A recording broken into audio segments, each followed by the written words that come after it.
la palabra. Muchas gracias, Ángel, por tus comentarios. Yo los recibo con la amistad de tantos años y de conocernos. Pues sí, algo muy importante para los poblanos es el orgullo de nuestra gastronomía. Pero déjenme decirles que también hay eminentes historiadores en México que dicen que la paternidad de los chiles en nogada estaba en un convento aquí, no en un convento en Puebla. Sin embargo, nosotros, bueno, los que hemos estudiado este referéndum, este tema, pues tenemos bien soportado qué eran los platillos, ¿no? ¿Qué podríamos decir se planeaba con ellos? Entonces, al momento al que a mí me piden, soy también licenciado en historia, que me piden, bueno, participar en el aspecto histórico del platillo trigarante.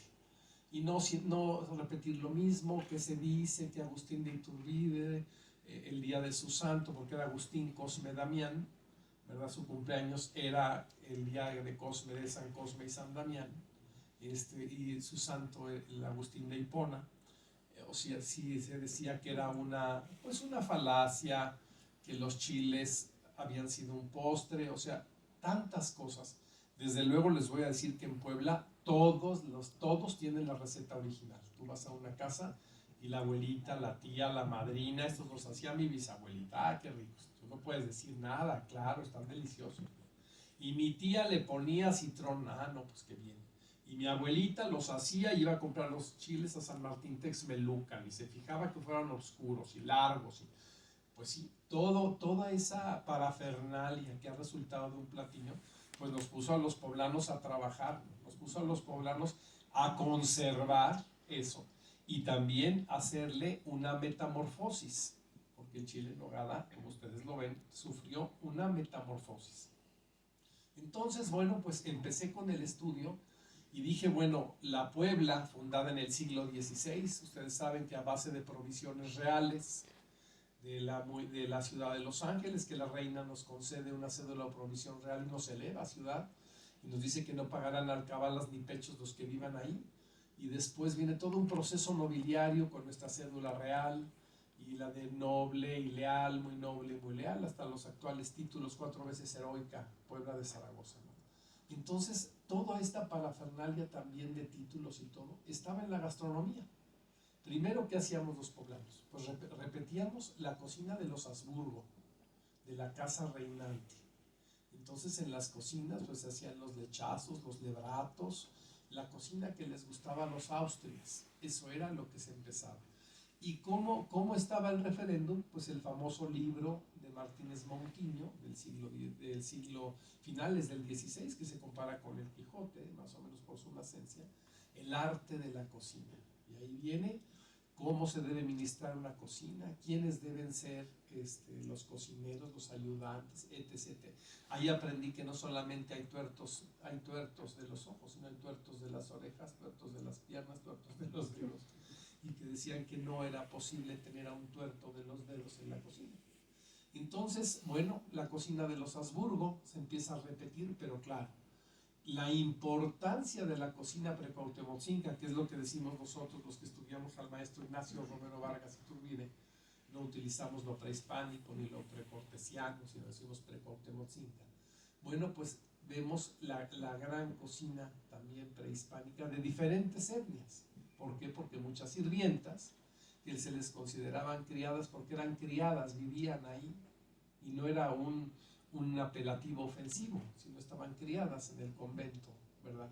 Y tenían también muchas acepciones, o se daban ellas, como decía Sor María, daban secretos de cómo se guisaban. Entonces, bueno, después pasamos a la cocina de los Borbones. ¿Por qué? Porque Carlos III, el rey Borbón, y entonces Puebla no nos podemos quedar atrás.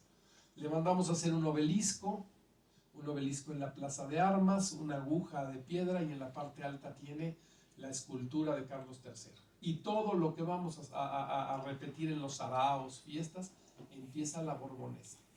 Patos, empezamos a cocinar, estilo, bueno, muy francés, porque los borbones pues tenían mucha cocina francesa. Empezamos a repetir. la cocina francesa, dejamos un poco la austriaca, la Habsburgo, y nos vamos en la borbonesa. En el momento en el que Agustín de Iturbide entra a Puebla, en ese momento da un vuelco a la cocina y se vuelve la cocina libertaria, la cocina iturbidista, la cocina nacionalista. Y entonces es un gran vuelco. ¿Por qué? Porque Agustín, bueno, tira a Carlos III, hace la jura. Somos la primera ciudad liberta. Llega Agustín de Iturbide como jefe del ejército trigarante. Y bueno, tenemos un obispo, Antonio Joaquín Pérez Martínez y Robles, un hombre muy sesudo, hijo de poblana, de familia antigua, que había estado en Europa. Y él está, que no sabe qué va a pasar con ellos, ¿no? Los españoles tienen que salir por las capitulaciones, está la situación muy delicada. Sin embargo, bueno, él dice, voy a recibir a Agustín de Iturbide, y como ya saben, los obispos se duermen y sueñan, que les dicen que tienen que hacer tal cosa, pues yo creo que soñó lo mismo, y recibe a Agustín de Iturbide, que viene de Cholula, y ¿qué hace? Volver trigarante la ciudad. Es decir, estos tres colores que tenían una iconografía muy importante. Entonces toda la ciudad la vuelve trigarante. Y no obstante, pues los platillos. ¿Cómo? Se allana de las abadesas que lo servían, porque tenían bocados de cardenal, o sea, comían deliciosamente el alto clero, y cuando había cualquier amistad, ¿no? Que venían, ¿verdad? Los grandes señores, bueno, pues degustaban delicias que a veces no eran servidas en el convento porque no podían entrar porque eran clausura, sin embargo eran llevadas al palacio del obispado o al palacio donde estaba el alcalde, ¿verdad? Y entonces, bueno, se allana de todas estas personas y empieza esta novación. ¿Qué hacen las abadesas? Bueno, ver los antiguos recetarios. El chile en nogada, como chile en nogada existe en ese momento, como dice Gustavo, es cierto, es muy importante. Hay muchos tipos de nogadas, y se nogaba el pollo, el pescado, y hay muchas clases de nogada. Nogada fingida, nogada, el chile en nogada no lleva almendra ni lleva crema, porque en ese momento se convierte en una nogada fingida o en un nougat. El chile en nogada solamente lleva la nuez de Castilla, ¿verdad? Y se va vistiendo como una novia, o sea. Entonces hay muchísimos tipos de nogada con azafrán, con muchos elementos. Y el chile ya lo tenían las monjas, ya lo tenían en el convento. Desgraciadamente el recetario que yo tengo de familia, que tiene más o menos, es como de 1760, le faltan las 3 primeras hojas. Y no sabemos a qué convento pertenece. Sin embargo, en todos los escritos vienen las rosquillas de las Jerónimas, el dulce para el obispo de las Clarisas, o sea, hace mención los ricotes y toda la pastelería, o sea, de otros conventos. Entonces lo hemos estado tratando de ver. Algo muy importante también, la nao china, ¿verdad? Y todo lo que viene de la nao china, en estas bolsitas tan importantes que traían canela y anís y todo eso. Entonces tenemos una amalgama tremenda, ¿no? O sea, amalgama tremenda de la cocina es riquísima, por eso, riquísima. Es una cocina que le da a cualquier país europeo, vaya, Puebla compite con cualquiera. Y no solamente Puebla, los otros conventos, porque después las monjas se pasaban las recetas.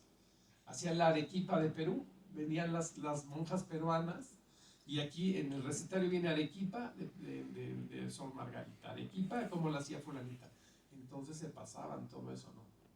Inclusive viene algo muy importante, ¿no? Han dicho que Agustín de Iturbide ni siquiera conocía a la abuela Rodríguez, claro que sí, y viene ahí podría ser una comparación del piñonate y el guayabate. El piñonate era el platillo favorito de la abuela Rodríguez, de María Ignacia, y el guayabate de Valladolid era el preferido de Agustín.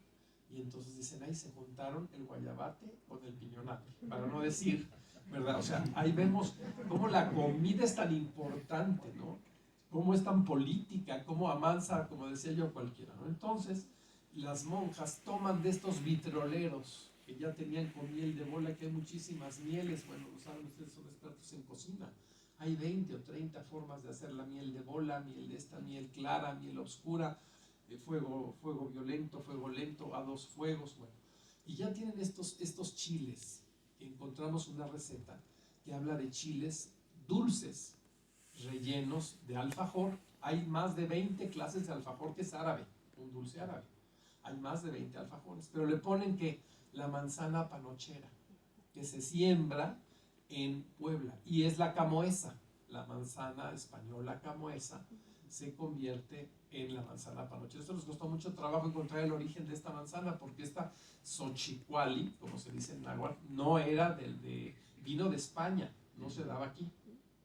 Entonces, bueno, tienen estos chiles. ¿Qué hacen? Sacar estos chiles que están en unos vitroleros, y hay que precisamente adornarlos. Hay que volverlos una cocina que se vea el lujo, que se vea quién lo va a comer. Y entonces hacen el primer chile, desde luego capeados, porque dice freírlos como sabéis. Y todas las partes importantes del recetario, si no capeaban el agua porque no se podía, todo lo capeaban. Eran un delantal de huevos para un dulce, lo sabe nuestra querida Sor María de Cristo. O sea, el huevo era un elemento importantísimo para amalgamar los sabores.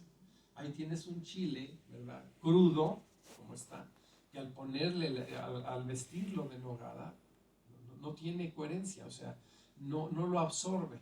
Tuvimos en el Cardenal tuvimos una discusión como de 1 hora, porque vinieron los chefs y la dueña, y se armó una trifulca. Dije, pues a mí no me van a convencer, porque tengo la receta y es capeado, punto, no hay otro. En Puebla es capeado, y Puebla es la cuna del chile. ¿Por qué? Porque efectivamente. Entonces, bueno, sacan esto, lo adornan con los dientes de la granada, el perejil, ¿verdad? Y la bandera era diferente, hubo una evolución en la bandera, y el chile evolucionó, porque la segunda visita de Agustín de Iturbide, cuando ya hace un decreto en la segunda o tercera visita, ya le ponen una nuez de Carcela en medio, porque ya tomó este binomio, que lo tomó de los códices, el águila, ¿verdad? Entonces la nuez de Carcela en medio ya va con el águila. O sea, el chile va teniendo toda una parafernalia. Y no solamente nos encontramos con eso. Ahora, el chile es un platillo, el primer chile es un platillo completamente mestizo, porque tiene la huiznagua, que es la biznaga, y tiene un proceso de 4 o 5 días para elaborar la biznaga, para citronarla y todo. Llevaba higos, también hay un proceso muy importante. Ahora, ¿qué encontramos? Que el padre de la cocina de Puebla es un lego, como decía Sor María de Cristo, Cristóbal de Molina. Es un lego que viene de Brihuega, y en Brihuega se sembraban muchas brevas y muchos guisos de almendra y piñón grande. Este lego llega, y en el caserío del convento de San Agustín siembra brevas y hace unos chiles, ¿verdad?, rellenos le decían almóndigas, no albóndigas, almóndigas de carne de cordero con piñones, y empieza a agregarle precisamente todos estos guisos a base de almendras, de piñones y, muy importante, de los higos. Entonces, es hermano lego que lo rescatamos de los agustinos, del convento, de los sacerdotes agustinos, lo tenían en la parte alta. Él tiene grado de venerabilidad, pero nada más para su congregación, no lo podían bajar. Y es el patrón de las aves, porque se dice que cuando estaba guisando, todo un circo de aves estaban ahí cantándole. Y bueno, ya saben, geográficamente su vida, se encargó de servir manjares y delicias durante 25 años. Entonces todas esas recetas eran lo que comían también los poblanos. Y hay también otro, Jerónimo de San Pelayo, una libretita de recetas, en donde habla de unos chiles rellenos también de almóndigas, y que les ponen nuez. O sea, ya el chile en nogada venía ya, como lo dijo Gustavo. Hay muchísimas formas para elaborar el chilchot o el chilchocho, Ese es un chile muy poblano, se le llama Xilxot o Xilxoxo, que quiere decir Xoxoctic. Xoxoctic es verde. Entonces, este chile, ¿verdad? Me quedan 2 minutos. Bueno, pues ese chile es muy, viene todo va relleno de calabazate, va relleno de huiznaga, de xocot, es toda podríamos decir, un trabajo de días poder vestir el chile en nogada, ¿verdad? Y bueno, rápidamente les digo que en este libro pues tenemos los 4 puntales de lo que es. Agustín de Iturbide sí estuvo el 28 de agosto de 1821 en Puebla. Hay unas publicaciones que dice que se le lee en su presencia, se le lee un soneto por el día de su santo. En segundo lugar, la única receta que dice sopa de Iturbide, y ponen favorita del emperador, recuperada de los asistentes a los banquetes.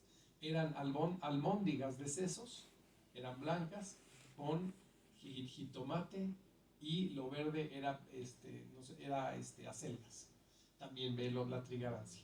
Y no solamente fue la trigarancia en el chile, fue en el pollo, en los postres, o sea, fue una cantidad de guisos que por eso la cocina de Puebla cambió a hacerse la masa nacional, a dejar de hacer el mole gachupín por el mole criollo, y bueno, creo que todo esto nos ha servido y nos sigue sirviendo. Entonces yo creo que hacer un chile en nogada es algo muy importante. Hay que saberlo hacer y hay que saberlo degustar, porque es un conjunto de sabores que a mucha gente al primero que lo come pues le cae un poco pesado, o no está muy educado su paladar para tantas cosas, ¿no? El que llevaba puños de almendras, puños de almendra fileteada, piñones, y que después le agregan la carne. O sea, la carne ya viene a reforzar, y unos le ponen, como dices, puerco, res. Después tuvo, en 1860 y tantos, vino esta innovación de las carnes, de agregarle para platillo de primer tiempo, y dejó de ser un postre riquísimo para convertirse en un plato de primer tiempo.